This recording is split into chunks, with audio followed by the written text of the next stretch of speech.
اللہ تعالیٰ کا ارشاد ہے کہ اس نے زمین اور آسمان کو ایک میزان پر قائم فرمایا ہے اور کائنات کے توازن کا خیال رکھا ہے، لہذا اللہ انسان سے توقع کرتا ہے کہ وہ میزان اور انصاف پر قائم رہے، ناپ تول اور لین دین کے معاملات میں انصاف اور راستی کے اخلاقی اصولوں پر گامزن رہے۔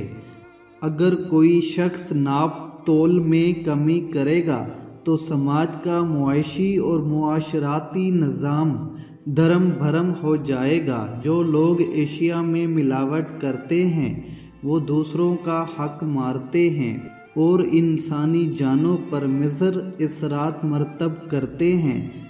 نادانستگی کمی پیشی قابل معافی ہے، مگر ناپ تول میں دانستہ بدنیتی گناہ ہے جس کا حساب روز آخرت دینا پڑے گا۔ ارشاد ربانی ہے، اور اس نے آسمان کو اونچا کیا اور اس میں میزان قائم کی کہ تم بھی اپنے دائرہ اختیار میں اسی طرح میزان میں خلل نہ ڈالو اور انصاف کے ساتھ سیدھا تولو اور وزن میں کمی نہ کرو۔ تم پورا ناپو اور کسی کو گھاٹا نہ دو اور صحیح ترازو سے تولو اور لوگوں کی چیزوں میں کمی نہ کرو اور زمین میں فساد نہ پھیلاتے پھرو اور ناپ تول میں پورا انصاف کرو۔ ہم ہر شخص پر ذمہ داری کا اتنا ہی بوجھ ڈالتے ہیں جتنا اس کے لیے ممکن ہے۔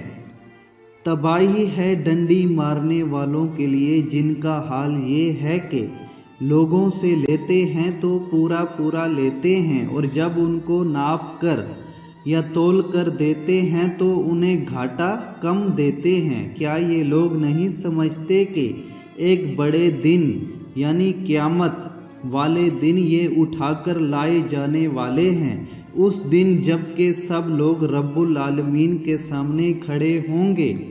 اس آیات میں ان لوگوں کو انتباہ کیا گیا ہے جو ناپ تول میں ہاتھ کی صفائی دکھاتے ہیں اور خریدار کو دھوکہ دیتے ہیں۔ یہ دھوکے باز اللہ کے عذاب سے نہیں بچ سکیں گے۔ ناپ تول میں بددیانتی سے جو دنیاوی فائدہ حاصل کرتے ہیں اس پر ضمیر اسے ملامت کرتا رہتا ہے اور اسے قلبی سکون حاصل نہیں ہوتا۔